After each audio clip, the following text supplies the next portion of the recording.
Hi, and welcome back to another episode of Cooking with the Cripple. I'm your host, the Cripple, and today we're going to be doing just what I would consider an all-American classic of a meal.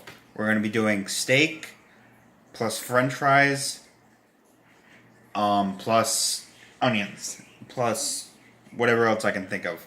But we're just going to focus on that. So first, need a potato, and I personally, just to show the... Apparently I cut myself. No, I didn't. Never mind. It was something on my finger. But I like to cut mine in half. Let me show you. There we go. I like to cut mine in half just to show, because I don't have that many potatoes left. But I'm going to peel this. And yes, I know a lot of you are going to go, well, why didn't you peel it before you cut it in half? But that's because I don't have a lot of potatoes. So we're going to peel this. We're going to move the knife because I'm special. And then we're going to basically make French fries out of this. And also I've got the oil heating up over here. I can see it right there. So we're just going to peel this, and then we're just going to cut it into about that big, about the size of my ring finger strips. So I will be right back. I'm going to peel this, and then we're going to get going. Alright, now that we've got that all done, we're going to cut it in half again. And I'm going to do the same thing with the unpeeled side. I just like the look of the peeled French fries. We're going to lay this flat like this, and then basically just cut it into however many it can fit. Whether it's 2, 3, this one's 3. I've had some that are 3 and 4. So 1, 2, 3. See, that one was 4. So I'm going to get to cutting this one, and then we're going to work on the onions. So I shall see you guys in a minute. I remembered what my third thing was going to be. It was right in front of my face. We're going to make macaroni and cheese. So I'm going to start by taking... Boom. I'm going to start by taking this, and I just cut out a section of onion. Cut it in half. And then basically we're just going to cut it this way. Like, we're going to just cut it that way.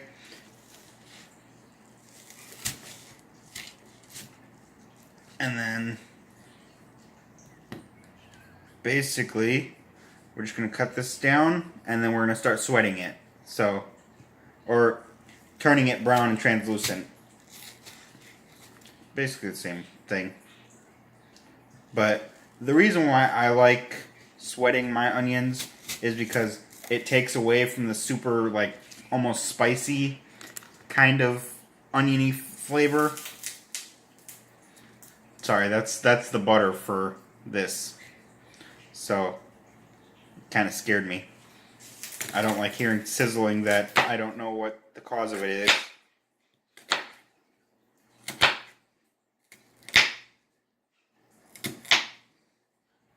There we go.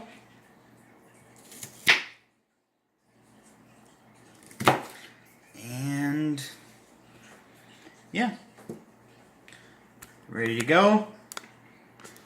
And we're ready to put it in the thing. So I'll be right back. One moment. Alright, so here the onions go. Watch out for hot stoves. I can feel the heat from the oil.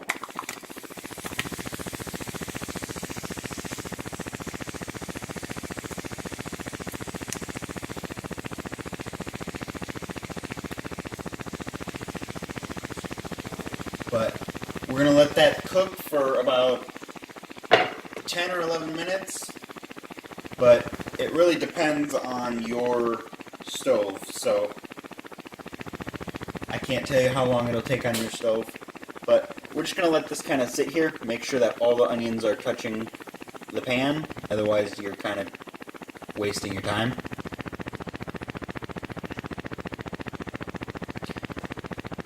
There we go. Alright.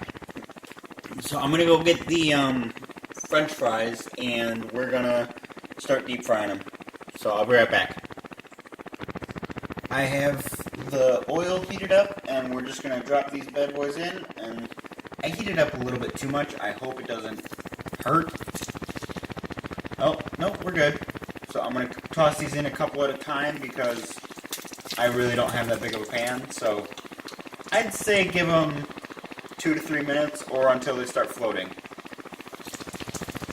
And then, yeah, take them out and you're done. Alright, so as you can see, most of the French fries are done. So we're just going to focus on the... We're going to focus on the brain farts. I'm going to clean up for a little bit. I'm going to still let these soak a little bit. And then we're going to focus on the steak and the macaroni and cheese.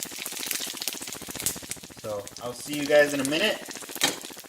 Well, it'll seem like a second for you guys, but I'll see you guys in a minute. Alright, I've got a piece of broiled beef right here. And I cut, the reason why this one's so small, for people that have used broiled beef before, the reason why this one's so small is because the other half's in the freezer. So we're just going to basically treat it like the French fries in terms of cutting it. We're going to cut it, and then, well, I need a sharper knife, so after I cut this one, I'm going to be right back. Let's see, there we go. I'll be right back, I need a sharper knife. Alright, as you can see, I've got my meat, and yeah, I let these go a little bit longer than they should have gone, but oh well, that's fine. But, here we go. And then just use the, what did it call that? Jesus, I can't even remember. The tongs, thank you, to just break up the pieces that we created. We're going to let this cook for about 5, maybe 10 minutes, just so that every piece can have a chance to cook. So, I might even cover this, but I'll have to decide off camera. So, I'll be back in one moment, and yeah, we'll get started on the macaroni and cheese. Alright. Alrighty, so, sorry for the choppy editing, or stopping recording. But we've got 8 cups of water, aka I believe it's 1 quart of water on this burner, and we're going to let that come to a really hard boil, not like super bubbly like this, just I don't know how to describe it, just a mild boil, which is in between like 1 or 2 bubbles and like overflowing bubbling. So we're gonna let that boil first, and then we're gonna add in the macaroni, and then we're gonna add in the sauce. So I will see you guys when this is done boiling, or when this is boiling, not done boiling.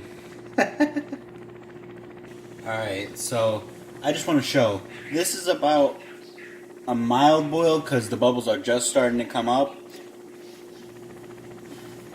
Let me see if I can clear it out for you. Nope, it's misting too hard. But the bubbles are just starting to form at the bottom, and they're not reaching the surface just yet. Or they're doing that little, like, have you ever looked in the morning at a pond or something and you get those little specks that form across the top? They're doing that right now. But I'll show you guys the stages as we go along. I just thought that was cool. Alright, so this is not a hard boil yet, but the bubbles, I don't know if you can see the bubbles, but they're happening rapidly. We just need to wait for that to happen at the surface. Oh, here we go. Here's about what you need. So I'm going to turn the heat off. Well, I'm going to turn it down because I don't want it to boil over, because it's about 5 seconds away from boiling over. So I'm going to turn it down, go get the macaroni and cheese, or the macaroni, and then we're going to cook that until it's tender, and then add in the sauce. So I'll be right back. Excuse me, I was still chewing. But I just did the first taste test, or the only real way you can do pasta is to taste the noodle and see if it's done. I just did the first taste test, and I would give these about 10 minutes, and then they're going to be good. Because you don't want to overcook them, but you don't want to undercook them. Because you overcook them, they turn into mush. And then, if you undercook them, they're crunchy as all get out, and I don't know of any pasta recipe that requires crunchy pasta, so... Oh, cool! I discovered a new angle where you can see the thing and me. I'm sorry, I'm really random. But I'll let you guys know when this is all done, or I'll come back when this is all done. Gosh, I'm rusty. I'll see you guys in a minute. Alright, so these are good and ready. I'm going to strain them, and then we're going to put this right back, and then we're going to add in the sauce and some cheddar cheese. So I'll be right back. I'll elaborate more on that in a minute. Alright, I'm back. And you're probably wondering why I'm using a Tupperware container. Well, all of my cutting boards I've used tonight, so I have to wash them. So when you don't have anything else, you gotta improvise. So I've got here a block of extra sharp cheddar cheese. And if you do what I just did, because I wasn't thinking, if you do what I just did, just throw this in with a Ziploc bag so that you know what cheese is what if you have a lot of like yellows or white cheeses. So we just need 3 or 4 of these kind of cheeses, yeah, that's exactly what I meant to say. But we're just gonna cut this into 4 slices, and then we're gonna cut those into smaller chunks. So after I get through with this one, I'll turn it off. I'm gonna cut the cheeses, and then I'll be back in a moment. Alright, so I've got this pouch of cheese cream, and I've also got the noodles on medium heat. We're just gonna squeeze this right in, if it'll do it. Oh, that is awesome. Alright, I think this is going to take a minute, but we're just going to add this in. It's going to take a minute, so I'm going to cut away really quick, and then, yeah, cut back to you guys, or cut back to when I'm done. Alright, as you can see, I've got my beautiful cheesiness going, both figuratively and literally, but we're just going to mix this in, and then, yeah, we're going to throw in the blocks of cheese that we created. Because that's all that really does is, when you cut them into strips and then cut them in half, it just creates a block. Like a much smaller block. So, oh shoot. I am smart. I accidentally burnt some of the bottom. But, oh well. So we're just gonna throw our cheeses in. And you want to make sure that you throw them so that they're dispersed. So, I recommend doing it in 2 batches. Do 4 and 4. So, yeah, I'm going to let this melt, and then I'm going to add in the second one, and then it's time to plate and taste test. Oh, quick random question. What's your guys' favorite musics? I just want to know, just to see if you guys like a particular style or brand of music. Yeah, I burnt this all to heck. So, oops. So I'll see you guys in a minute when this melts, and then we'll add in the second one. Alright. This is my definition of cheesy, like when it gets stuck together like that. So, oh. I suppose it would help if I showed it to the camera. But this is all done, so I'm going to plate really fast, and then taste test. Alright, as you can tell, this plate has turned out beautifully. So, what we're going to try first is the finger foods. aka French fries.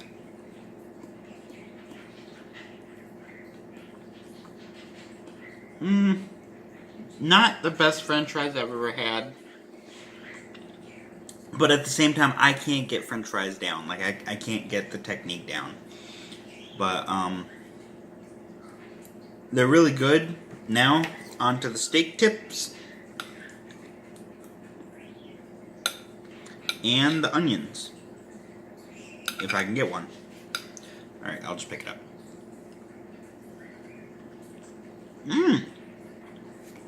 Those turn out really well. Both, I mean, they turn out really good and they're well done.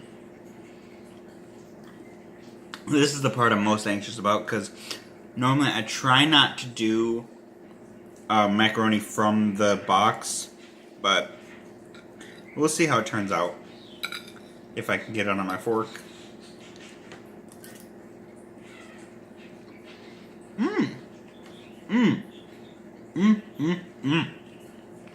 The little burnt bits that I messed up on, that actually adds a bit of crunch to it. Like, what is it? Macaroni casserole or something like that, where you sprinkle on, breadcrumbs. There we go. I was like, why am I having a hard time remembering this?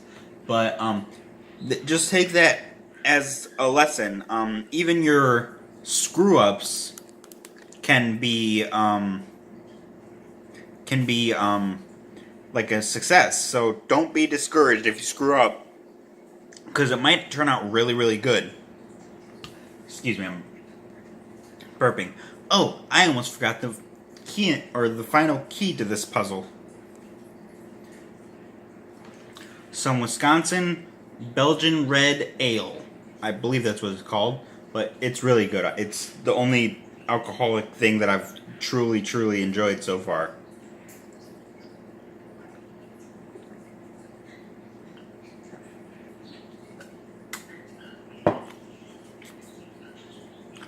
But, I hope you guys... Sorry, I got a Sour Patch. Sorry, it's really, really sour alcohol. But I hope you guys have enjoyed Cooking with the Cripple, and I've been your host, the Cripple, and I will see you guys in the next episode. Bye-bye!